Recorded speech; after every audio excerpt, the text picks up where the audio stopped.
My family laughed at me and thought I was a beggar. When I left home at 19, "You're a loser, you'll never make it," they said, but I kept quiet. A month later, their faces are pale when I told my family that I was moving out, they laughed. Not a little laugh.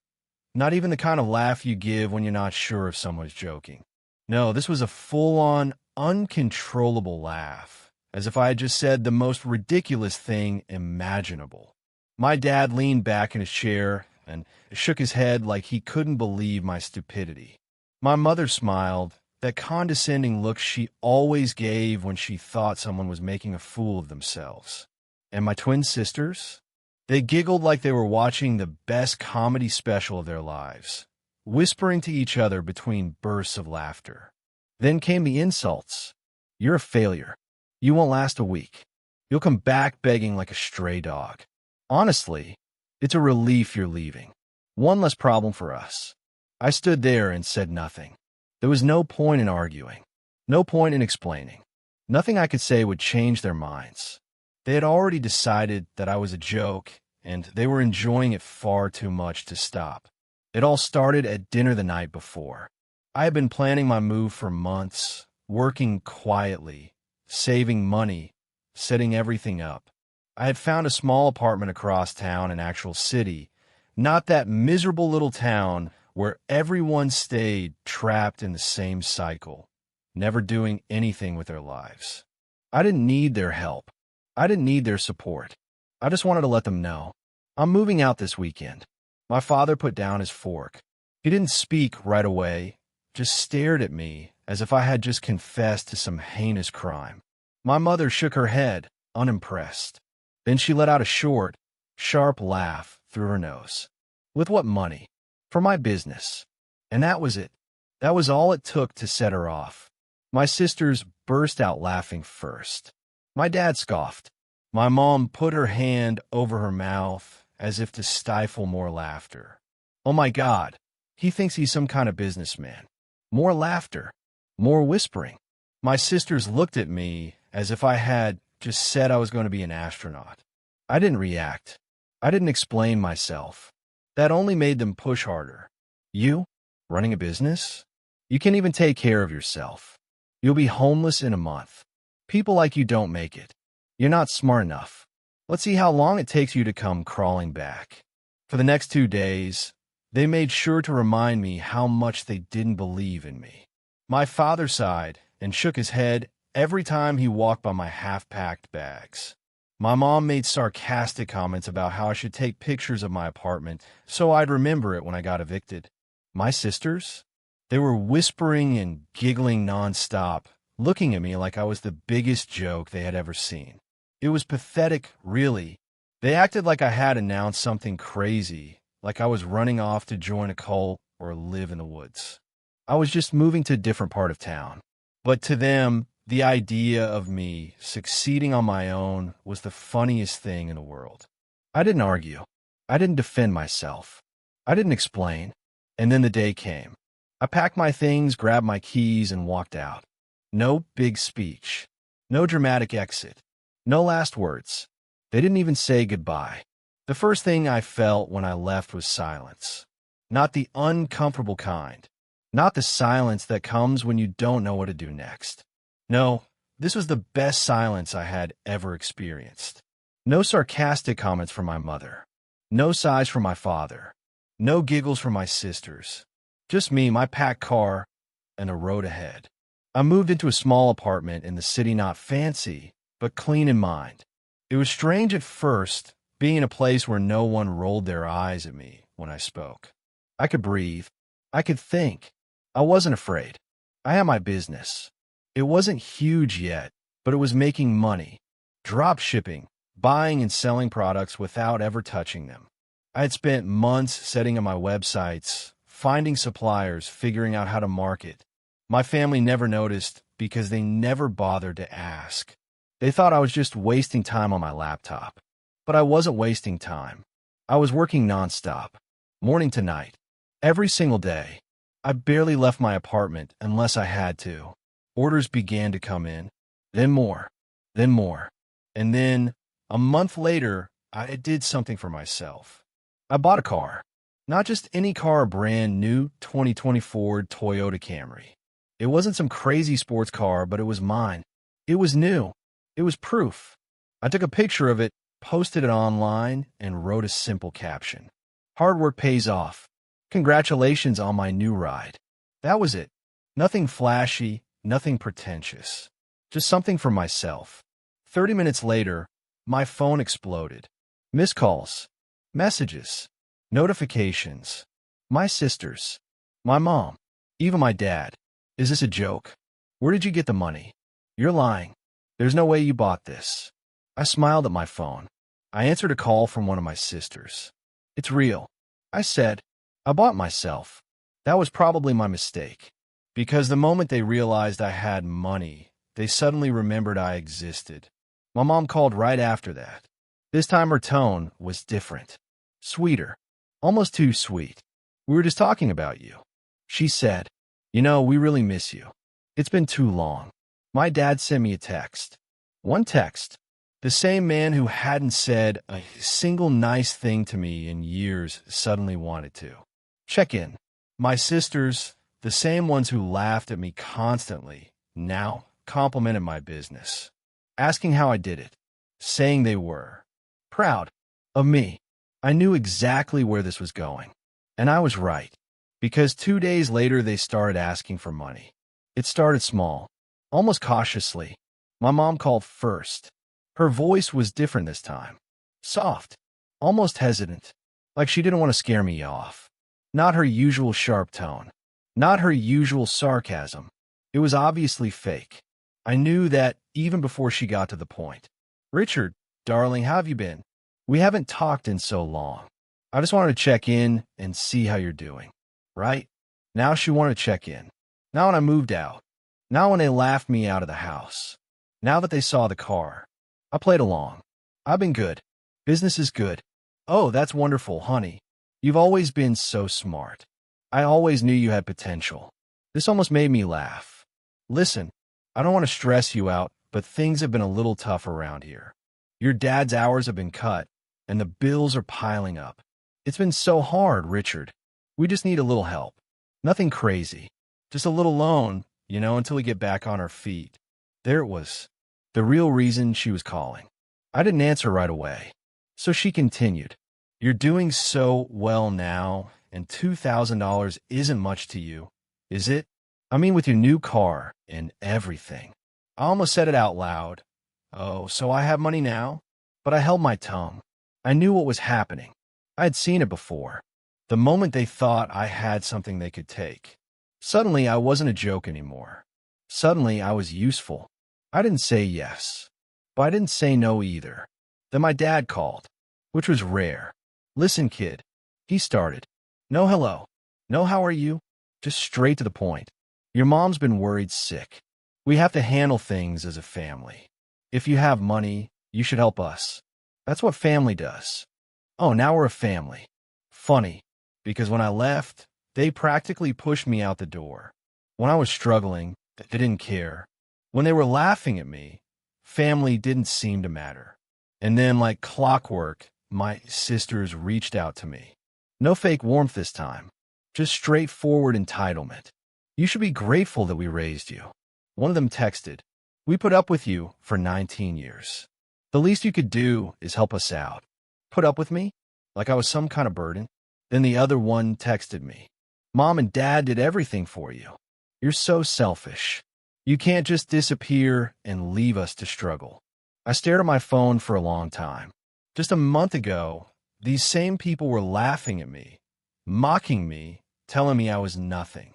Now, because I had a car, because they thought I had money, I was suddenly responsible for them. I finally replied, I will think about it. They seemed satisfied with that answer, but I'd already made up my mind. I wasn't going to give them a cent. And when they realized that, things got ugly. At first, they were patient. For a few days, my mom sent me little reminders, trying to sound casual. Hey, sweetheart, any update on what we talked about? Don't want to pressure you, but we could really use the help right now. You're doing so well, Richard. We're so proud of you. Just let me know when you can send something over. Then my dad texted, You said you'd think about it. It's been a week. My sisters weren't so subtle. Wow. Can't believe you're actually being this selfish. I ignored most of it. I had nothing to say to them. Then out of nowhere, my mom called, sounding panicked. I let it ring a few times before answering. Richard, I didn't want to tell you this, but we're in serious trouble. I had to take out a loan a while back, and now they're demanding the money back. If we don't pay it by next week, we could lose everything. Her voice was shaking. If I didn't know better, I might have believed her. How much? I asked, already knowing I wasn't sending a cent. 5,000, she said immediately. Please, Richard, I wouldn't be asking if it wasn't serious. 5,000? Just a week ago, they needed 2. Now the amount had more than doubled. I told her I'd get back to her and hung up. But something fell off. Then I ran into my aunt. I was grabbing coffee in the city when I spotted her walking down the street. My mom's older sister. She wasn't super close to us, but she had always been kind to me. She actually listened when I spoke, which was more than I could say for my immediate family. I hadn't seen her in a while, but when she noticed me, she smiled. Richard, it's been too long. We talked for a bit, just catching up, and then I decided to ask. My mom told me she took out a loan, I said. She says she has to pay it back next week, or they'll lose everything. The moment I said it, her face changed. Her smile dropped, replaced by something between disbelief and frustration. She shook her head. Richard, there's no loan. I stared at her. What? They're lying to you. She sighed. I told her it was wrong, but your mother doesn't listen to anyone. She thinks you owe her, and she figured if she scared you enough, you'd pay up. I felt my stomach tighten. She told me what she was planning. My aunt continued. I told her it wasn't fair to you, but she just laughed. She said he's young. He'll make more money. It's not a big deal. I couldn't speak. She's done this before, Richard. Not just to you. To me. To other family members. Always some emergency. Always some crisis that doesn't exist. And when people stop giving her money, she moves on to the next person. I stood there, completely still, as the truth sank in. They weren't just asking for money. They weren't just guilt-tripping me. They had planned this. My own mother had schemed to manipulate me out of thousands of dollars. And I had almost believed her. I clenched my jaw, forcing myself to stay calm. I could have called her out right then and there. I could have sent a furious text, confronted her, told her I knew everything. But I had a better idea. I walked home in a daze. I kept replaying my aunt's words in my head, trying to make sense of it. My own mother, sitting around, coming up with a fake story just to squeeze money out of me. Laughing about it. Thinking I'd just hand it over like some clueless idiot. And the worst part? She had done it before. I checked my phone. More messages. My mom. My dad. My sisters. Richard, please, we're running out of time. Be a man and take care of your family. Are you really just going to let us struggle like this? I stared at the screen, disgusted. I could have blocked them right then and there. I could have called my mom and told her exactly what I knew. But that would have been too easy. Instead, I sent one message back. I've been thinking. You're right. I should help my family. Meet me at the bank tomorrow at 2 p.m. I'll pull out the money in cash. Instant response.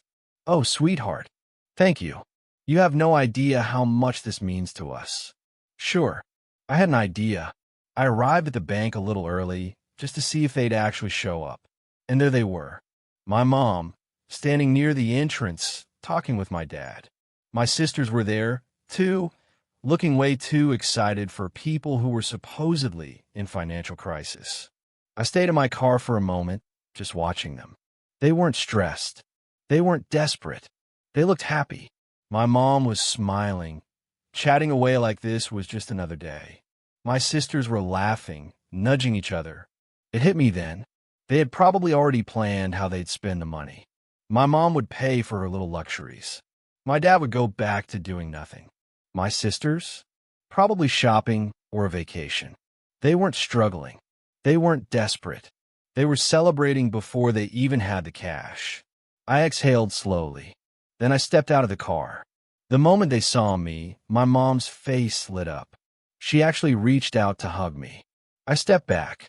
No need for that. Let's go inside. We walked into the bank together. I went straight to the teller.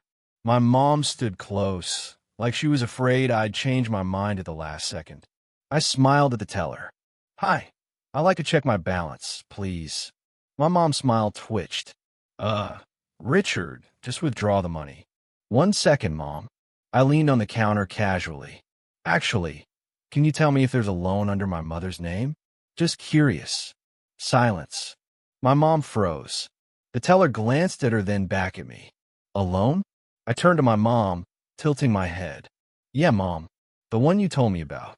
The one you desperately need to pay back before next week. She looked like she had been slapped. My dad cleared his throat. Richard, this isn't necessary. Oh, but it is. I cut him off, looking back at the teller. Go ahead and check. My mom grabbed my arm. We're leaving. I pulled away. No, we're not. My sisters weren't laughing anymore. They just stood there, stiff, looking between each other. The teller clicked a few buttons, then shook her head. No loan under this name. Silence. I turned back to my mother. That's weird, because you told me there was. She opened her mouth, but nothing came out. My dad wouldn't even look at me. My sisters stepped back, like they wanted no part of this. I took out my phone, opened my aunt's message, and held it up. You lied to me. I said, voice calm. You've been lying to me, and you've done it before. She panicked. Richard, I was going to explain. I laughed. A real, genuine laugh. Explain? What exactly were you going to explain? How you were planning to steal from me? How you were laughing about it behind my back? My dad finally looked at me. We're your family. No, I said. You're just people who happen to raise me. Then I turned around and walked out. I didn't wait to hear what they had to say. I didn't need to. I had already won.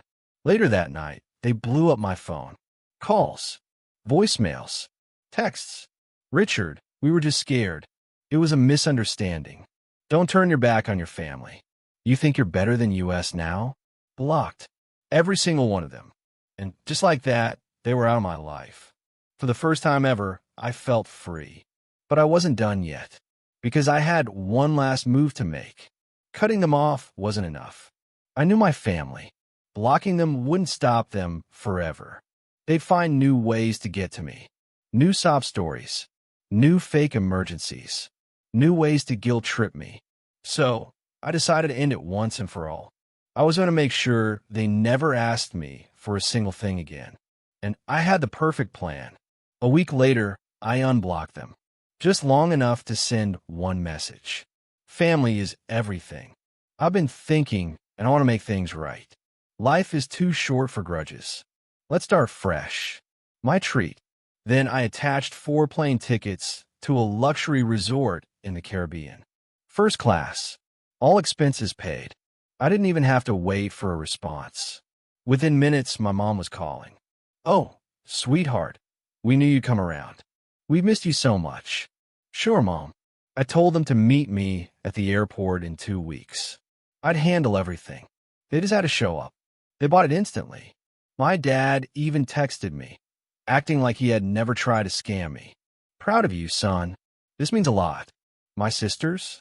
Suddenly, they were my biggest fans. We knew you weren't selfish. Can't wait. It was actually pathetic how quickly they changed.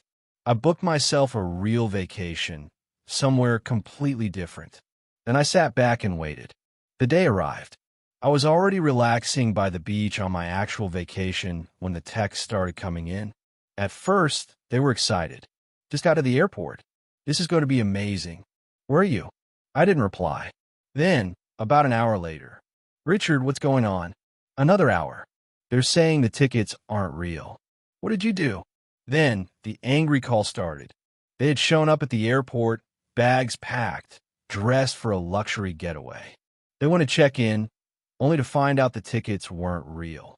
Not fake. Canceled. Because I had booked them, and then refunded every single one. They stood there, furious, confused, humiliated, realizing too late that they had been played. The messages turned into threats. Screaming voicemails. You humiliated us. How could you do this to your own family? We'll look like idiots. I sipped my drink, enjoying the ocean breeze. Then, one final text from me. I figure it was only fair. After all, lying to family is just what we do, right? Blocked. Forever. And just like that, they were out of my life. For good. That should have been the end of it. I expected my family to rage for a while, maybe send a few last desperate messages, then finally give up. But I underestimated their stubbornness. For the next few weeks, they tried everything. At first, it was anger. You are dead to us. You think money makes you better? You're nothing without us. You'll regret this, Richard. Then came the guilt-tripping. Family forgives. Richard, let's just talk. Mom's been crying nonstop. Are you happy now? Your father is sick. This stress is killing him. Fun fact, he was perfectly fine. My aunt confirmed it. When that didn't work, they tried fake kindness. We overreacted. We miss you. Let's start fresh. Let's put all of this behind us. We're still family. We should get together soon. Maybe over dinner? Yeah. No thanks. I ignored everything. No response. No engagement. Nothing. Eventually, they stopped. And for the first time in my life, I felt truly free. Months passed. My business kept growing. I moved into a better apartment. Bought an even nicer car. Life was good. Then, one day, I got a message from an unknown number. At first, I almost deleted it without reading. But something told me to check. It was from my youngest cousin. Hey, Richard. I know we haven't talked in a while, but I thought you should know. Your parents have been telling everyone that you stole from them and abandoned the family. I blinked. Excuse me? I called my aunt immediately. She sighed like she had been expecting it. Yeah, they've been going around telling this whole story about how you scammed them and left them penniless. It's ridiculous. I laughed. And people actually believe that? Not really. Most of the family knows what they're like. But they're definitely trying to make you the villain. Unbelievable. Even after everything, they still couldn't accept that I had outplayed them, that I had escaped, that I had won. I could have confronted them. I could have sent a message, called them out, exposed their lies. But then I thought about it and smiled. They could tell whatever story they wanted. They could play the victims, spread whatever pathetic rumors helped them sleep at night. Because it didn't matter. I had what they would never have, freedom, and no lie, no rumor, no amount of manipulation could ever take that away from me. I never spoke to them again. Not once. Years later, I heard from my aunt that my parents had dug themselves into debt. My dad lost his job. My mom burned through whatever money they had left. My sisters? One was still living at home, and the other was barely scraping by. They had spent so much time scheming and manipulating that they never actually built anything for themselves. And me? I was thriving. I had a real life, a real career, real success. And the best part? I didn't owe them a damn thing. So, in the end, I got the last laugh.